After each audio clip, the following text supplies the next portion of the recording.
stuff out? I did the position. I didn't do the 5-6 pound head. Okay. And they wanted to see that, I guess, obviously, make sure you were cutting and mobility and that kind of stuff. How did it feel? I did great, sir. Yeah.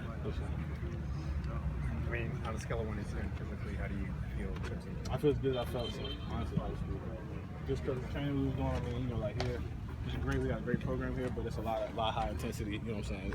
It's a lot of mental stuff there. It was more relaxing, making sure your body was right. What's changed for you over the last 6 months in terms of physically where you've come from and what you can do now? I mean, I was healthy 6 months ago.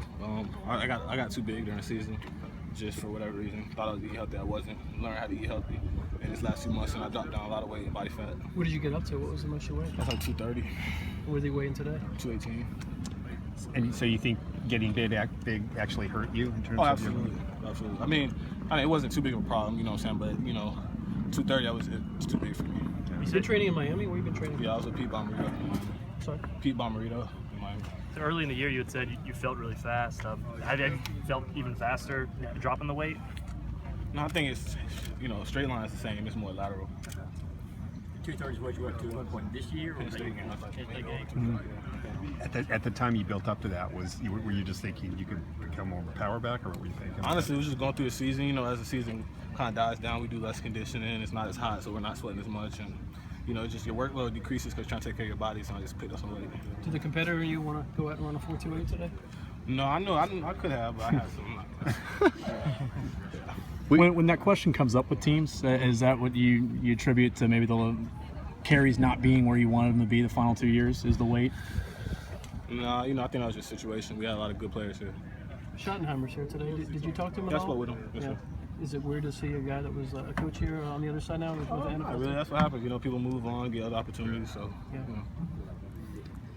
When you showed that kind of speed, you know, we always kind of thought he was the power guy, between the tackles guy. Do you ever look back and think, man, I wish I was kind of used differently, had some opportunities to showcase that speed a little more? I mean, you know, yeah, absolutely. But at the same time, you know, we were trying to win football games, doing what's best for the team. So, you know, I don't question what was happening. Did you get a lot of people surprised when you put up that number? Some people were. I mean, honestly, I don't want to sound cocky. I knew I could do that. Yeah. You know, but I didn't go around telling people that because that's the kind of thing you just show people. You know, you don't say I'm around a 4 or whatever. What was the immediate reaction to the people around you after you posted that time? Oh, the kids on the turf, they went crazy because we couldn't see the times, but I guess someone heard and everybody was talking about it. So. You said, did they send you the check yet? No, they didn't. It's coming soon.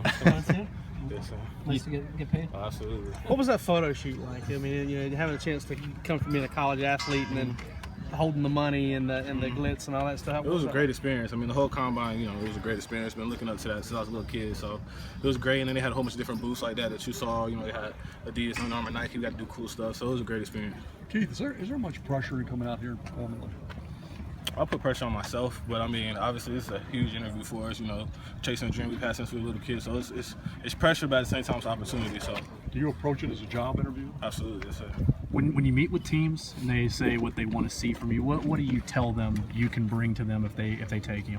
I believe I can be every down back and I'm explosive, create big plays, and really do whatever they ask me to do on the team. Can you compare the attention you got maybe before the combine and after from the NFL teams?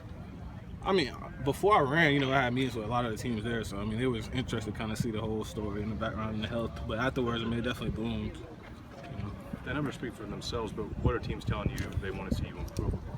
I got to work on my footwork a little bit. I haven't done cone drills since here, so I was doing ladder. So he told me to work on some cone drills. He didn't tell me what to do, but he said I look pretty good. So. Keith, at least amongst the fans, the Terrell Davis comparison comes up a lot. Does that come up during interviews? Absolutely, I heard that too many times, really. I mean, that's a great guy, you know, to be compared to. I actually have like an NFL Network thing with him tomorrow, so that'll be cool. Time's that at? I gotta run. I got a meeting with a coach, so I'll tell I have 5 minutes, but.